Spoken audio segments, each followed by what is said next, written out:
Saudações ortopédicas! Sejam bem-vindos novamente aos Ossos do Ofício, para mais um bate-papo científico do mais alto nível.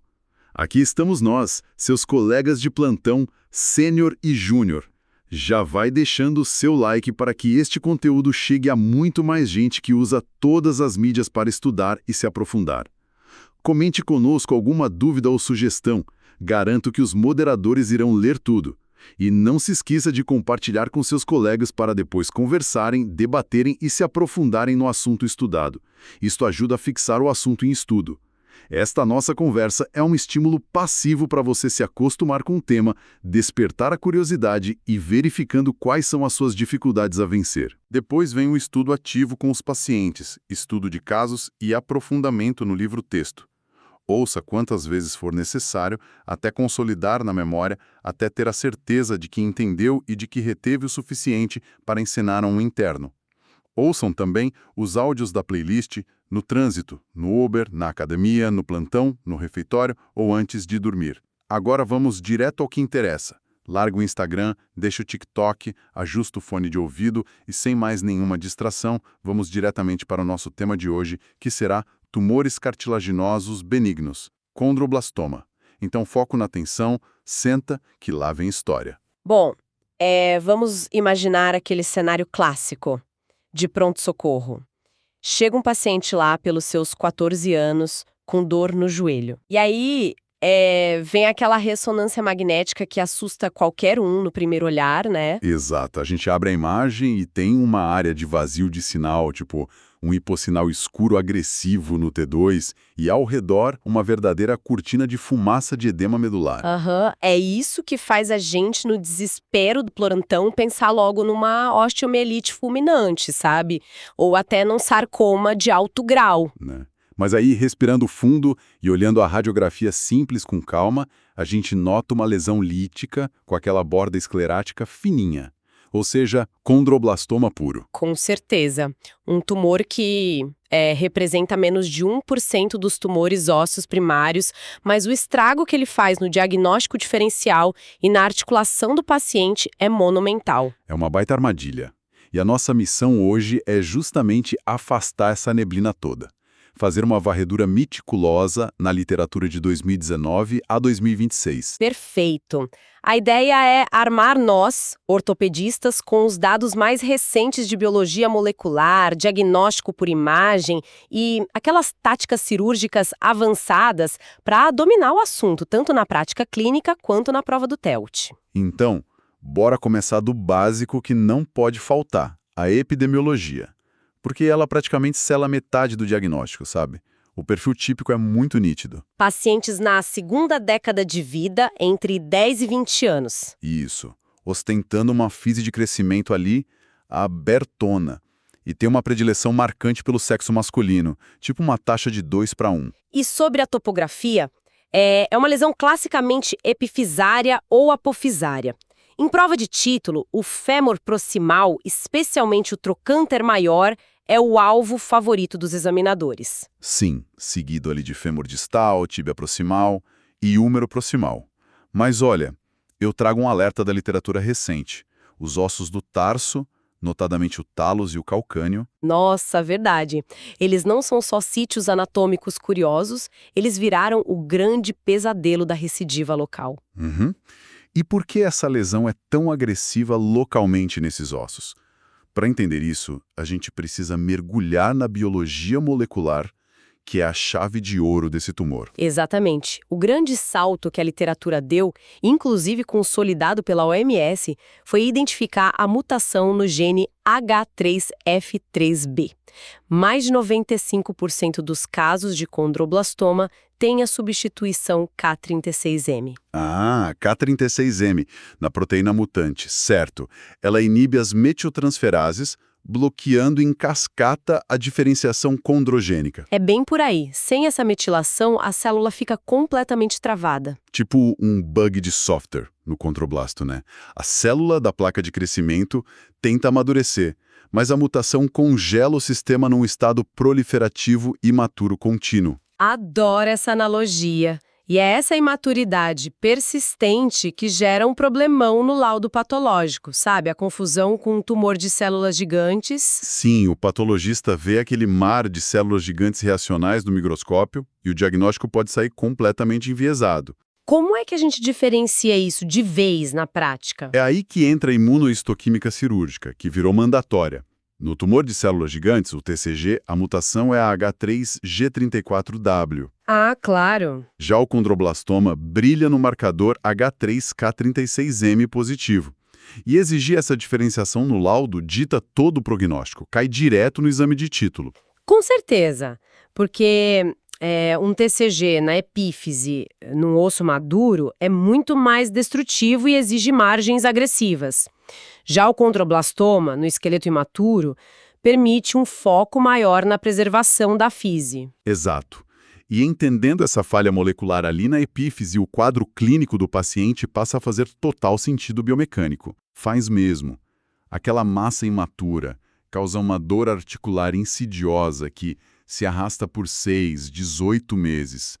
Tem piora noturna, limitação do arco de movimento e aquela sinovite brutal que a gente comentou.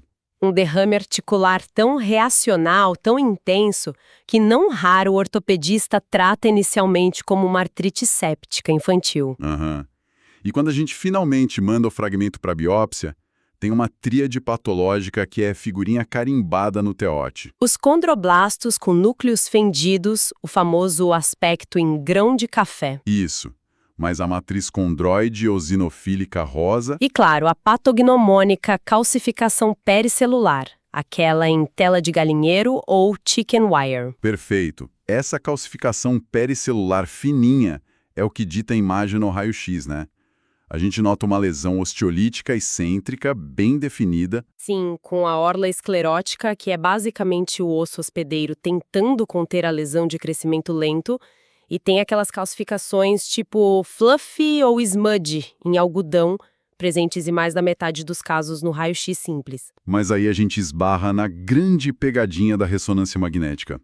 Porque a lógica clássica nos ensina que tumores cartilaginosos, tipo encondroma, brilham no T2 com hipersinal.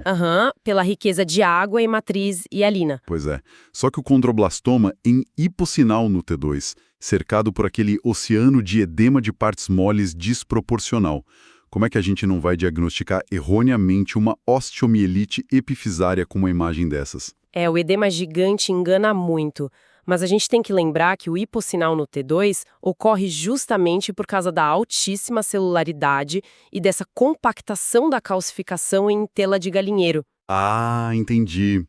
É um tecido muito denso, não é aquele pântano de mucina do condrosarcoma. Exato.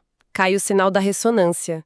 E o edema é uma resposta às citocinas inflamatórias que o tumor secreta num espaço restrito, que acabam extravasando para os tecidos moles e causando a sinovite clínica severa. Faz todo sentido.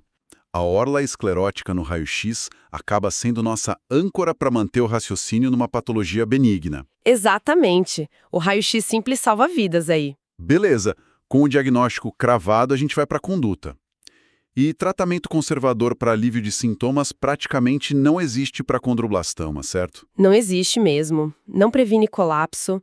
O denosumab, que é aquele inibidor de RANKL, a gente reserva só para casos raríssimos de metástases pulmonares irressecáveis ou refratárias. Então a faca é a regra. Cirurgia padrão ouro. Curetagem intralesional extensa, sempre com adjuvância obrigatória. Sem dúvida. Fresa de alta velocidade, uso de fenol ou nitrogênio líquido e depois o preenchimento da cavidade. Aí entramos num debate técnico forte. Preencher com cimento de osso, o PMMA, versus enxerto ósseo. Tem prós e contras pesados aí, né? Tem sim.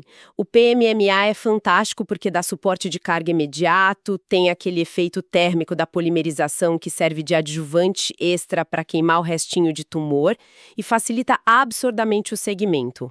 Se aparecer uma linha radiolúcida no raio-x de controle, a gente já liga o alerta de recidiva. Exato. Mas o enxerto autólogo ou homólogo acaba sendo preferido e necessário em crianças menores, né? Claro, para não fritar a fise de crescimento que está aberta com o calor do cimento.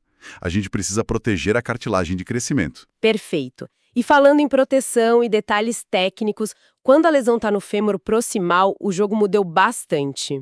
Não dá mais para fazer aqueles acessos tradicionais sem risco. A abordagem anterior direta, com a luxação cirúrgica do quadril, a técnica de Gans, virou rotina. Para proteger a vascularização retinacular e evitar uma necrose avascular catastrófica da cabeça femoral. E para outras áreas tipo húmero e tíbia, tem rolado muito a técnica bazuca artroscópica com curetagem transcondral minimamente invasiva. Mas, senhor, me tira uma dúvida que é um mito persistente na ortopedia. Manda. A gente sempre ouviu que tumor cruzando a físia aberta é o fim do mundo, um pesadelo que aumenta a taxa de recidiva lá no teto. A físia aberta é realmente esse fator de risco independente todo? Não, de forma alguma. A literatura agora, de 2023 a 26, mostra claramente que a físia não é o problema em si. Sério. Então o que é o grande vilão? O verdadeiro vilão é o próprio cirurgião, ou melhor, o medo dele. O medo de lesar a placa. Exatamente. Por medo de causar uma parada de crescimento, o ortopedista faz uma curetagem incompleta, tímida. Fica tumor para trás e a lesão volta. Entendi. E para contornar isso sem destruir a físia, o que se faz? A gente usa a técnica transepifisária moderna, guiada por fluoroscopia, que limpa o miolo da lesão cruzando a placa num ponto central e preserva a periferia. Genial. Bom, se cirurgia aberta tem esses riscos, onde é que se encaixam as ablações térmicas? A ablação por radiofrequência, a RF, tem aparecido muito. A RF é um padrão excelente, mas para lesões pequenas, tipo menores ou iguais a 2,5 cm, em áreas mais profundas. Mas e as contraindicações? São bem claras. Lesões maiores que 3 centímetros ou aquelas com uma margem de osso subcondral muito fina, menor que 5 milímetros, são contraindicações absolutas. Tá, para testar esse conceito, imagina esse cenário de catástrofe estrutural. Chega um caso com lesão de 3,5 cm, lá no platô tibial lateral. Área de carga pesada. Exato. E tem apenas 2 milímetros de osso subcondral suportando o menisco. Se a gente aplicar a radiofrequência a 90 graus Celsius ali, o que acontece? Nossa, é colapso biomecânico iminente na certa. A energia térmica destrói essa fina trave de sustentação sadia que restava. Coagula tudo, né? Sim, o osso vira uma casca necrótica. Quando o paciente pisa, a força axial afunda o platô, causando uma incongruência articular irreversível e degeneração precoce. Uma artrose grave num jovem. Nesses casos, então, cirurgia aberta com curetagem superagressiva e suporte com cimento ou enxerto estrutural impulsionado. Sem dúvida, síntese rígida se precisar. É o único jeito de salvar a articulação. E, para fechar essa parte de complicações, a recidígua local histórica varia na casa dos 5 a 15%, sendo altíssima no talos e calcâneo, como a gente falou. E não podemos esquecer da disseminação pulmonar, que é rara, menos de 2% dos casos. Aquela metástase curiosa, que a gente chama de metástase benigna, né? Tratada com metassectomia local. Isso porque o comportamento biológico continua indolente, não invade estruturas vitais de forma agressiva. Bom, depois de toda essa discussão densa, a gente chegou no momento de consolidar a informação. Vamos direto para os nossos 15 pontos fundamentais no formato de flashcards para salvar a vida na prática clínica e na prova do TELT. Vamos lá, metralhadores de dicas rápidas. Número 1. Tumor benigno, epifisário, em jovens, menos de 1% dos tumores ósseos. 2. Sexo masculino predominante, 2:1 na segunda década de vida. 3. Locais clássicos. Húmero proximal, fêmur proximal e distal e tíbia proximal. 4. Histologia. Matriz condroide rosa e a famosa calcificação chicken wire. 5. A chave de ouro. Mutação H3F3B, K36M, em mais de 95%. 6. Diferencial chave para o patologista. TCG tem mutação H3G34W. Tem que distinguir também do COA e do condrossarcoma de células claras. 7. Raio-X clássico. Lesão osteolítica epifisária, bem definida, borda esclerótica e calcificações fluffy. 8. Pegadinha da ressonância magnética. Hipossinal no T2, associado a um edema perilesional monstro. 9. tratamento padrão, curetagem intralesional extensa, adjuvante local obrigatório e preenchimento. 10. A ablação por radiofrequência. Excelente, sim, mas só para lesões até 2,5 cm com margem subcondral intacta. 11. Metástase pulmonar, rara, menos de 2%, comportamento indolente e possibilidade de denosumab para refratários. 12. Recidiva local bate na casa dos 5 a 15%, com risco lá no alto para o talos e lesões grandes. 13. E muito importante, fise aberta não é fator de risco independente para recidiva. O problema é a cirurgia mal feita por medo. 14. Degeneração articular a longo prazo é a principal complicação estrutural. Cuidado com o subcondral fino. E 15, o último, o raro condroblastoma maligno difere-se por focar em adultos mais velhos, mas ainda assim mantém a positividade H3K36M. Sensacional! Acho que com essa revisão, o pessoal do TEOT gabarita a questão, e quem está no centro cirúrgico não passa o aperto. O papo está bom, mas bem por enquanto é só, pessoal. Hasta la vista, we'll be back, bye bye.